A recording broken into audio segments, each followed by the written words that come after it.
Hawks, it's time for our first art lesson. I'm Mr. Johnson. We're going to be doing a square line drawing. I'm going to show you some tips on what to do, what not to do, some options you have, some things to avoid, and here we go.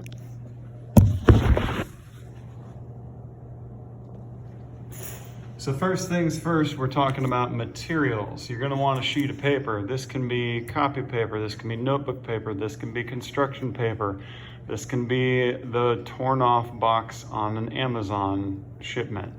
We are not going to be picky about your materials because I know some of you guys have super uber fancy art supplies. Some of you guys have office supplies and simple stuff. So do not feel bad if you don't have ultimate mega super coolest art supplies ever. On the same token, if you have different supplies that you want to use, you are free to do that. So we want a sheet of paper. You guys are also going to have a sticky note. If you don't have a sticky note, tear up a smaller piece of paper. You just need a small piece of paper that might be able to fit on your larger piece of paper a couple times and a bigger piece of paper to do your drawing. First thing we're going to do is you're going to take your smaller piece of paper and you're going to make a drawing on it.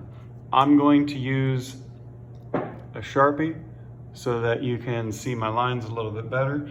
And the whole basis of this is we want some kind of a random combination of lines and shapes, okay? I could do a smiley face with a hairdo if I wanted to. I can do something super detailed and intricate and complex. I can do patterns. I like triangles, so I will do some triangles. You have lots of different possibilities. Some things I want you to think about. Number one, it would be really good to have some variety. This, as an example, doesn't have very much variety. Yeah, there's some big X's and little X's and medium X's, but they're all X's. So try to have more than one kind of line or shape.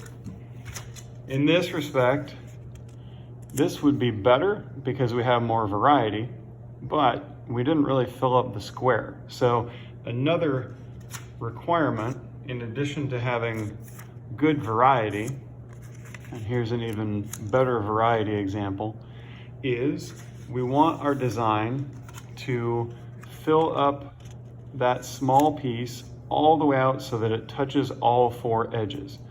If we do a comparison between these two, we can see that there are some similarities. We've got a smiley face, we got some lines, we got some swirls, we got some dots. This one does not come all the way out to the edges. This one does. So this is going to be a key to a successful project. Next, I'm going to take my large piece of paper. I'm going to find any place I want to put my sticky note drawing. It can be like that. You can change the orientation so it's sideways. You can tuck it perfectly up in the corner. Wherever you want to place that is totally fine. Then I'm going to take my drawing utensil, and again, this can be a pencil, this can be a ballpoint pen, this can be a Sharpie, this can be a colored pencil, it can be a crayon. It's going to be whatever you have available to you at your house.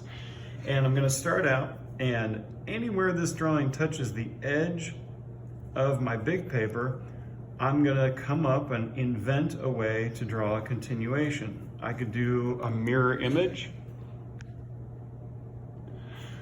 I could have my shape kind of be modified and change.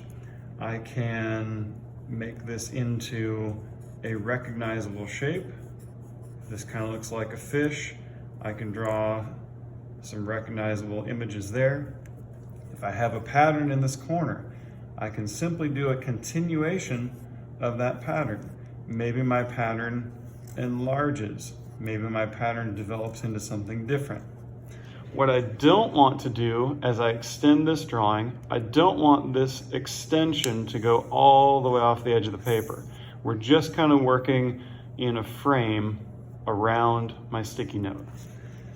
I'm going to continue adding on to this. If I wanted to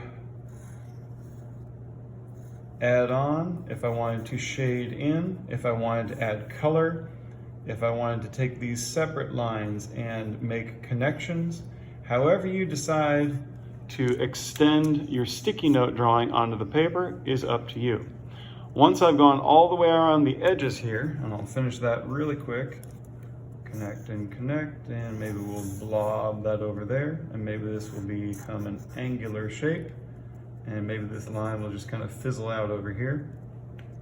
Then I'm going to remove the sticky note, so all I have left is that brand new perimeter or frame.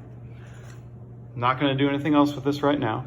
I'm going to take the same sticky note. I'm going to find a new place for it. I could change the rotation or the orientation if I felt like it. I'm going to stick it in place and again add some continuations. Now, if I really like the way that I extended these lines on my first drawing, I could repeat that. But now that my sticky note is in a new location, that's a new opportunity to draw something different. So maybe these lines are this time going to become lightning bolts, or maybe I will alternate between a lightning bolt and another squiggly fizzly line. You get to be in charge of however these lines develop into a new part of your design. Maybe my round bubbles are going to become angular. Maybe I'll have a repeating pattern of angular and curved. You guys will notice I'm doing this with a Sharpie, so my lines are kind of fat and bold. You can do skinny marker, you can do a sharp pencil. The thickness of your line is something that is up to you. Once I have completed this round, then I'm going to remove my sticky note again, and we go from this smaller completed drawing to, oh, now there's a gap. So this presents us with an opportunity. I'm going to be able to put my sticky note in more times than this. I've done at least 2 placements of my sticky note. I'd like you guys to try to do 3. If you have room to do a partial sticky note, maybe this comes in off the edge, you can go ahead and do that. My next goal is, this first drawing gives me 2 different opportunities. This gives me an opportunity to continue drawing on the outside. This kind of looks like an eyeball, so maybe I'm going to add another eyeball. You guys will notice I invented some lines there. You do not have to always go only from your originally drawn lines. Maybe this is going to become a person with a mouth. Maybe they have a nose. And maybe it ends up being some kind of a squid or an octopus. The way that I'm drawing this has very little to do with the original drawing. This is very much kind of a free-thinking stream of consciousness. That looked like an eyeball, so I made another eyeball.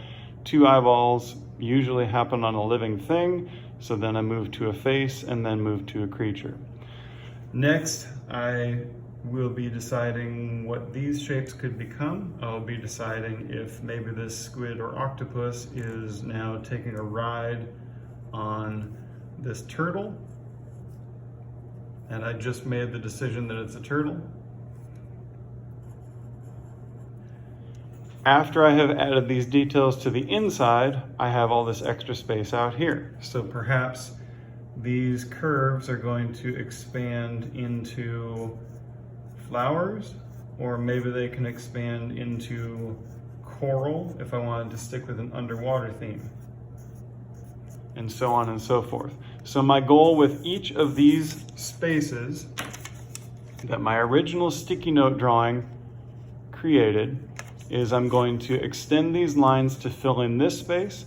I'm also going to extend and multiply these lines to fill in this space. My end goal is to have a completed drawing that looks something like this. This is going to give me complete coverage, meaning my drawing reaches and touches and runs off all 4 edges, and I have a variety of recognizable images. I have this dude down here with some buggy eyes and some gross teeth and a mustache. I have a really tall skinny swan up here with a fish. I have E equals MC squared just because it came to mind and it fit in there. I have some zebra stripes that are just black and white stripes that have nothing else to do with anything. I have the number 6 up here because I had some shapes that seemed to form a number 6. Okay. If you have some areas that need to be filled in with patterns, you can fill in with patterns. You can have areas that are filled in with random shapes. You can have areas that are filled in with specific recognizable images like our little rabbit here. Okay? Our goal is to have a filled up page made of a drawing that is based on beginning with your sticky note.